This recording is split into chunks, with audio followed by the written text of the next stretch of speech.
If Nigel Mansell had decided to sit back and enjoy the Olympics to take his mind off things, he might have had mixed feelings. The presentation of the games was stunning, with the diving competition in particular making great use of the backdrop of Sagrada Familia from the municipal pool at Montjuic, a former Grand Prix venue, and all agreed that it had been a great games, free of much of the controversy that had dogged previous events. However, the Great Britain team had a pretty bad time of it. The fifth biggest team at the Games were just 13th in the medal table, with 20 medals overall, their lowest tally since 1976. There were bright spots though, with sprinter Linford Christie triumphing in the prestigious men's 100 metres, rowing golds for Pinsent and Redgrave in the coxless pair and the Searle brothers in the coxed, and Chris Boardman took Britain's first cycling gold in 72 years in the men's time trial, riding the so-called Lotus Superbike. Technically the Lotus Type 108, the next project from the 107 currently driven by Hockenheim and Herbert, and runner Derek Redmond earned the sympathy of many around the world when he tore a hamstring in the 400-metre semi-final and was helped across the line by his dad.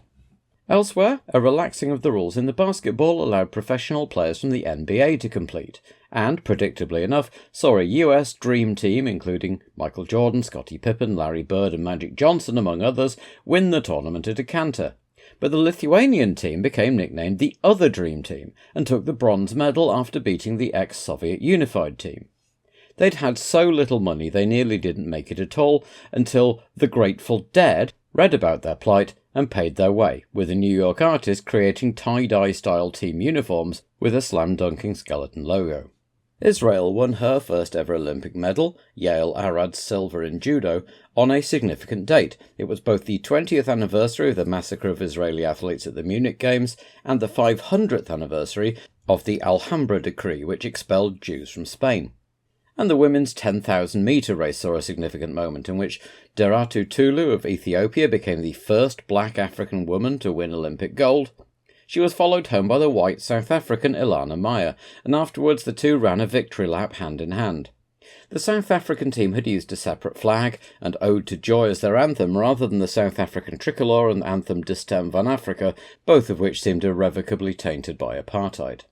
And all of this was soundtracked by the song Barcelona, recorded by Freddie Mercury and Catalan soprano Montserrat Caballé in 1988 to celebrate the city's selection to host the Games, and Mercury's death of AIDS in November 1991 had seen a resurgence of interest in his work. Back in South Africa itself, the African National Congress had called a general strike of black South Africans to protest the lack of progress being made in the negotiations with F.W. de Klerk's government, a stark reminder that for all the progress towards equality that had been made in the country, it was still a time of great uncertainty about the future. And on the 12th of August, the governments of Canada, Mexico and the US agreed the North American Free Trade Agreement, NAFTA, which promised to remove barriers to trade and investment between the three nations in a similar way to the new European Union. As the F1 teams headed for Budapest, the row over fuel continued, the latest developments being that FISA President Max Mosley had accused several teams of using non-compliant fuels at the French Grand Prix, with Bernie Ecclestone privately saying he suspected ELF of supplying Williams with some special illegal concoction. Mosley followed this up with the order for all of the fuel companies to revert to commercially available pump fuel in Hungary, or they would start investigating France further. In reality, though, the last thing Bernie Ecclestone wanted was for the seemingly inevitable triumph of Williams-Renault to be tarnished by a court case about oxygen percentages, which wouldn't help the image of the sport one bit, so it seemed this was all a bit of sabre-rattling to get everyone to sign up for his desired new regulations for next year, which he hoped would shake things up a bit and halt the decline in TV ratings. He had at least got his wish on tyres. Goodyear had finally agreed that for 1993 the rear wheels would be 15 rather than 18 inches wide and set to work making the moulds, as did OZ, who were the sole supplier of the wheel hubs. All of that was happening behind closed doors, of course, while Ferrari were having their big celebrations. While by some counts their 500th race had been at Silverstone, they had chosen the version of the statistics that put the milestone at the Hungarian Grand Prix instead, which coincided with the 4th anniversary of the death of Enzo Ferrari. So naturally, there was a glamorous reception at the Kempinski Budapest, where Luca di Montezemolo was presented with a 17th century samurai helmet by Honda, quote, as a symbol of our respect for the fighter, end quote, and the Hungaroring circuit had an exhibition of historic Ferraris lent by Albert Obrist, a Swiss businessman whose collection of Ferraris was the largest in the world. Luigi Gigi Villaresi, aged 83, drove his old 4-litre Ferrari 375, Maurice Trintignant a 625, Tony Brooks a Dino, Giancarlo Baghetti a 156, and Patrick Tambay a 126 turbo. Patrick joked to the media that they'd been asked not to push the cars too hard, quote, so as not to show up the current cars. Ferrari were looking to the future too, as they officially announced at the hotly rumoured return of John Barnard. There were questions about his relationship with Harvey Postlethwaite, given they hadn't entirely parted on chummy terms 3 years earlier, but for his part Barnard was pretty clear that getting the car right was a long-term project. The F92A was a basket case, the 1993 car would have to be a stopgap at this stage, so he was looking at 1994 as his first serious attempt to build a winning car. But of course, for all Ferrari's efforts, the world's media focus this week was on Nigel Mansell, who went into the weekend needing to score just 4 more points than his teammate Riccardo Patrese to secure the World Championship. Conveniently, 4 points was the difference between first and second place, so if Mansell and Patrese finished 1-2 for the 7th time in 11 races, that would be that. Patrese seemed irritated by the constant suggestions that his job was to roll out the red carpet for Mansell, while Nigel himself was refusing to talk about the possibility of the title, probably understandably given how close he'd come in the past. There was still nothing official announced in the 1993 driver merry-go-round stakes, though Prost at Williams was regarded as the worst-kept secret in F1 at this stage. Presumably Mansell had talked to Frank and Patrick about this in their summit meeting between races, but everyone concerned remained tight-lipped. Niki Lauda had apparently agreed a $25 million deal with Ayrton Senna for a 2-year contract with Ferrari, but Luca di Montezemolo was worried that Senna wouldn't have the patience for a long-term project and would depart in a huff before Barnard could produce a winning car.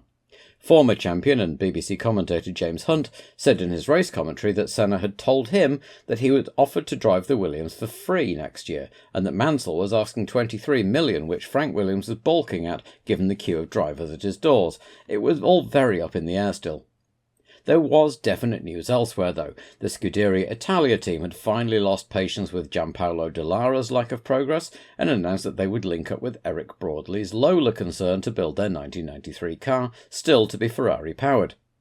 Eddie Jordan had likewise told Yamaha he was terminating their contract at the end of the season. He would have liked to revert to Ford engines, but there was still ongoing litigation after their 1991 contract was broken, so that was probably a non-starter. As for Yamaha, they still wanted to stay in F1 with Minardi, Footwork or Tyrrell possible customers. Ligier had given Frank Durney his marching orders, with Gerard Ducarouge taking full control of the technical side for 1993, and had signed John Davis from Lotus to design the suite of driver aids, semi-automatic gearbox, active suspension and traction control, which was rapidly becoming standard kit. Guy Ligier was also reported to be talking to Jean Alesi, keen to profit from the Frenchman's disillusionment at Ferrari. Andrea Chiesa had been dropped by Fonmetal after his money ran out, and Eric van der Poel had eagerly signed up, fleeing the sinking Brabham ship in favour of something he stood a chance of qualifying in. Brabham had got Julian Bailey to agree to replace the Belgian, but it was all rather last minute and he wasn't able to get the ducks in a row in time. FISA recognised force majeure and didn't penalise Brabham for not fielding 2 cars, which was about the only thing that had gone right for them so far, with Judd seizing their engines as they hadn't been paid and only releasing one of them after some negotiation. So Brabham would be a single car team for Damon Hill this weekend, and Bertrand Gachot would be pulled out of pre-qualifying to make up for the missing car. At the similarly struggling March team, Paul Belmondo was entering his last race for the team, his own sponsorship having dried up, and would be replaced in Belgium by Emanuele Naspetti, whose Uliveto mineral water sponsorship adorned the car here, while at Tyrrell, Eurosport had stumped up enough to keep Olivier Guillard in the car until the end of the year, presumably on the grounds that he at least provided entertainment when being lapped. So just a 5-car pre-qualifying session, and there was never really any doubt about who wasn't going to be making it through. Perry McCarthy was entirely ignored by the team and allowed to leave the garage 45 seconds before the session ended. FISA representative Peter Waugh, the ex-Lotus boss, had had enough and told Andrea Sassetti in no uncertain terms that from now on they were expected to make a genuine effort to qualify both cars or risk being kicked out of the championship entirely. So it was the Fonmetals of Tarquini and Van der Poel who topped the PQ table, with Katayama some way off the pace in his first look at the tricky Hungaroring, and Roberto Moreno another second and a bit behind Ukio, but through to qualifying proper for the second time nonetheless. Friday's main session saw Riccardo Patrese set out his stall by topping the timing charts, just over 0.16 seconds ahead of Mansell, with Senna and Schumacher behind. Both the latter improved their times on Saturday, while Mansell had a spin on the dusty surface, so that's how they lined up. Patrese on pole, Mansell proclaiming himself happy enough with second, with Senna and Schumacher and Berger and Brundle filling the rest of the top 6 places. Alboreto qualified in his favourite position, an excellent 7th, and Boutsen 8th, ahead of Alesi and Capelli, rather spoiling Ferrari's party with a pretty lacklustre 9th and 10th. Tarquini was a good 12th in the Fonmetal, ahead of Herbert 13th and Hakkinen 16th, both unable to get the Lotuses set up quite right, with Belmondo starting 17th and 6 places ahead of his highly rated teammate as he set out his stall for a drive in 1993. Eric van der Poel made his second start of the season from 18th, as did Hill from 25th, with Martini bringing up the rear, the only one of the Dallaras to make it in, underlining the team's decision to dump the Italian firm. A disastrous meeting for Minardi too, as neither of their cars qualified, with Zanardi falling foul of a new rule introduced after Silverstone that automatically excluded any car that needed a push start from the marshals from the entire session. To nobody's great surprise, Roberto Moreno was bottom of the standings, but only 1.5 seconds off the back of the grid and 6/10 off the next slowest car. Sunday was sunny and warm, but enthusiasm in Hungary for F1 seemed to have waned rather, with just 25,000 at the track, almost a tenth of the crowd for the first race in 1986. Goodyear had brought their softest 2 compounds, C and D, most drivers opting to start on a mixture of Cs on the left and Ds on the right, although the Williams and Benetton teams went with Cs all round and Senna went for Ds all round. The engineers were all looking worried that the sudden switch to commercial fuel might have unknown effects on the engines, while Patrese went into race day saying he wasn't going to do Mansell any favours, and Mansell deflected talk of the pressure by wishing his daughter a happy 10th birthday. Gerhard Berger stalled his engine on the dummy grid before getting going mid-pack, but thanks to a change in the regulations he was permitted to thread his way back up to 4th through the field, which he'd done by the time the grid reassembled for the start.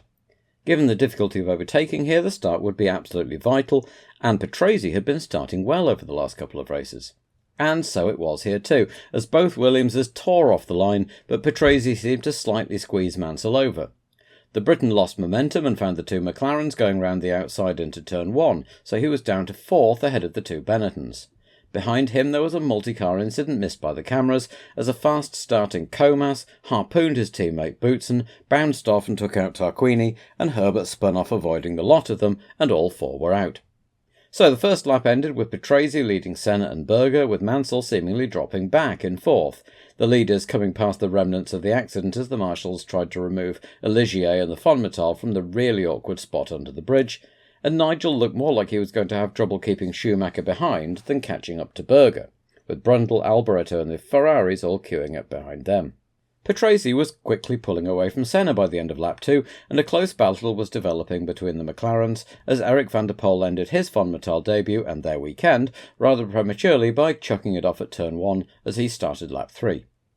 Mansell seemed to have rallied again by now and was pulling back up towards Berger, with Schumacher still nipping at his heels, and behind them the rest, with Hakkinen having worked his way up past Gasho to get behind the 2 Ferraris into 10th and set fastest lap on lap 6 as he pursued Capelli.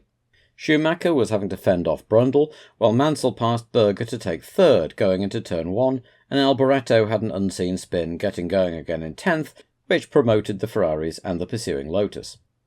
Mansell was of course right on Senna's tail straight away as Schumacher set about Berger, but Senna had given the world a masterclass in defensive tactics last time out in Germany, and the Hungaroring was difficult to overtake on at the best of times, so something of a 5-car train had developed as they all closed up, while Patrese continued clocking off fastest laps and pulling away to the tune of 18 seconds on lap 13 of the 77. The following lap there were 2 more incidents. Gasho and Suzuki locked wheels and both rolled to a stop with broken suspensions, and then further round the lap Guiar celebrated his contract extension by punting Wendlinger into Modena, leaving the March and Jordan both stranded in the middle of the track, while Olivier toured round to retire in the pits. And then on the next lap, Alesi skidded off at turn 1 and broke his gearbox trying to recover. 6 cars out within 2 laps, and Roland Brunscherider stepped out to wave the yellow flag and announce the deployment of the safety car, a common sight in Indy racing, but a new development in F1 being trialled at a few races this year in preparation for its introduction in 1993. But as it happened, the marshals worked so quickly that the safety car never left the pit lane, as Patrese continued threading his way through the backmarkers, nearly being taken out by Martini in the process, and Mansell dodged this way and that, looking for a way past Senna. After 20 laps, Patrese's lead was stable at about 17 seconds over Senna, with Mansell, Berger, Schumacher, Brundle and now Häkkinen all queued up behind as Senna went through to lap Pierluigi Martini, who seemed to have something against Williams today, and held Mansell up for half a lap as Senna stormed off into the distance, though it didn't take Nigel long to catch back up again. Häkkinen got past Brundle off camera, despite Martin's best efforts to retake the place, and by the time Schumacher had also been badly held up by Martini, there was a 3-way Mansell sandwich, followed at a distance by Schumacher and Brundle forming the bread in a Häkkinen sandwich, and Patrese's lead was back up to 21 seconds. Martini, meanwhile, was called in for a 10-second penalty for ignoring blue flags. Capelli had an excursion through the gravel and dry grass, but rejoined, as Schumacher got away from Häkkinen and got up behind Berger, leaving the Finn to do battle with Brundle. On lap 31, Mansell got a bit wide in the penultimate corner and lost third to Berger again, with Schumacher nearly following through, and Häkkinen and Brundle now up with the German again too. Out of sight on the following lap, Brundle got back ahead of the Lotus at the chicane, and then passed Schumacher into 5th, again off camera a lap later.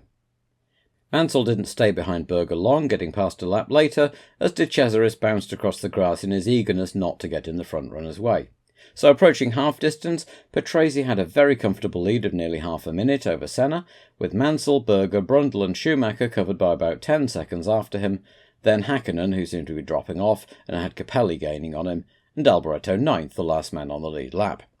It was certainly looking at this stage like Mansell would have to wait until at least the Belgian Grand Prix to secure the title, with Patrese looking good to take his 6th win in controlling fashion. At least until almost on the stroke of half distance, he lost the back end on the dust at turn 2 and ended up facing backwards, beached in a gravel trap. Senna and Mansell flashed by as the marshals arrived to push him back onto the track. He rejoined 7th after nearly 50 seconds stationary. So would he be disqualified? He hadn't needed to restart the engine and had regained the track under his own power, but he had also had help to get some traction. As the stewards debated, the focus switched back to Mansell and Senna. Mansell now held all the cards. Staying in 2nd meant that as long as Patrese didn't recover any higher than 5th, Mansell would have the title, and if Patrese did, well, there were still 5 more races in the season. But Mansell also had his old rival Ayrton Senna tantalisingly in front of him, just out of reach, and would no doubt love to get one over on him and win the race and title together. So the question was, could Mansell finish the race without either throwing his car off in pursuit of his rival or having some kind of 1986-style technical failure? The answer appeared to be that Mansell was content to hang on to 2nd for now, dropping off Senna as the pair lapped Hill, still going 15th and last in the Brabham. Martini's eventful weekend came to a halt on lap 41 with the gearbox failure, as Patrese continued chasing Häkkinen and the points while waiting to hear if he was going to be black flagged. Schumacher got back past Brundle as the cameras watched Senna circulate and put his foot down to try and chase down 3rd place Berger, while Patrese patiently reeled in Häkkinen, now he'd scrubbed most of the dust off his tyres, and Mansell and Senna continued trading lap times, 4 seconds apart on the track. Belmondo got himself and the team a bit of TV coverage in his last race by making a tyre stop on lap 50, and then 6 laps later, just as he was about to catch Häkkinen, Patrese peeled into the pits with a smoking Renault, the first engine failure for the Williams team this year, and obviated a tricky decision for the stewards. So now all Mansell had to do was stay where he was, or even drop back to 3rd, to win the title, with 20 laps to go. He wasn't in much danger from Berger, even as he dropped away further from Senna, because Gerhard had Schumacher and Brundle right on his gearbox. And then it looked like it had all gone wrong for Mansell again, as he in turn peeled into the pits with a suspected puncture. In he came, lap 62, and out in 8.7 seconds, but dropped him to 6th place, with Senna now leading by 42 seconds over his teammate, as Mansell got the hammer down in pursuit of Häkkinen and the Benettons, the Lotus 14 seconds ahead of him with 14 laps to go. His cause was helped when, on lap 64, Schumacher's rear wing simply flew off on the main straight, pitching him into the gravel. A lap earlier he had been tapped by Brundle after slowing unexpectedly, and the small contact had evidently weakened something. Schumacher stalked back to the pits as Brundle went at Berger, with Hakkinen right behind, and Mansell was now on the tail of the whole group. Hakkinen was first up, Mansell up to fourth, and then as they all passed Gugelmin, Mansell pulled out to overtake Brundle for that vital last point he needed. Senna, his soft tyres shot, came in for a very rapid stop and rejoined in the lead, while Berger was keeping a conservative pace on heavily worn tyres of his own and holding Mansell up, and a fired-up Brundle didn't look like he was settling for fourth either. Mansell got past Berger as they began lap 69, and the Austrian now had Brundle and Hakkinen dancing all over his rear wing too. Next time round it was Hakkinen trying to take fourth off Brundle at the entrance to turn 1, and as they lapped Belmondo again, Brundle locked up heavily and bumped the back of Berger, hopefully not dislodging his rear wing. Certainly it survived the main straight, as this three-way battle continued being the most entertaining thing on track as the checkered flag approached. On lap 72, with 5 to go, Hakkinen was again going for fourth, but again Brundle closed the door on him. Next time around he feinted right, then went round the outside to take the place. Could the Finn, in the remaining 4 laps, get past the lagging Berger and take his first podium place? He was right on the McLaren's tail all the way through the infield and well positioned through the last corner, but Berger's V12 power just told on the straight, and lap after lap Gerhard could just ease away and get into turn 1 first. And then, suddenly, Hakkinen was dropping off Berger and Brundle was on his tail. The Lotus's engine had started intermittently cutting out, while Brundle had a brake problem as evidenced by his 2 previous incidents. Senna eased around to take his 35th career win, with Mansell cruising to second place in the world title that had eluded him for so long, crossing the line just after Damon Hill, the driver who developed the car, as Brundle threw it off in the attempt to pass Hakkinen, rejoining in time to hang on to 5th, as Berger took 3rd, Hakkinen a fine 4th, and Capelli a very distant 6th, with Alboreto finishing just where he'd started, in 7th. Again. A combination of Brazilian and British supporters looked like they were about to flood onto the track like Silverstone, but there weren't as many of them, and the Hungarian marshals were made of sterner stuff, and everyone stayed where they were supposed to be. So as the 2 McLaren drivers and Mansell headed out onto the podium, Britain had her first Formula 1 world champion since James Hunt, present in Budapest of course on commentary duties with the BBC.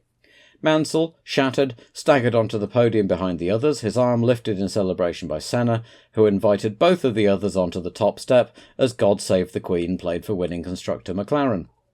Down in the paddock after the race, Akimasa Yasuoka of Honda visited Bernard Dudo of Renault to congratulate him for breaking the Japanese firm's streak of 5 consecutive World Drivers' Champions, going back to Nelson Piquet, ironically, for Williams Honda in 1987. With 5 races still to go, it was the earliest any driver had ever secured the title, with 68.7% of the season gone, beating Jim Clark's record from 1963 and 65 of 70%. As Bernie Ecclestone worried that the viewing figures would drop still further, a legion of motorsport journalists set to work on pieces congratulating Nigel for his grit but worrying that the title had been won so easily it didn't really count, and Eric Comas and Thierry Boutsen had another full and frank exchange of views in the Ligier pit, attention turned to Belgium in 2 weeks' time.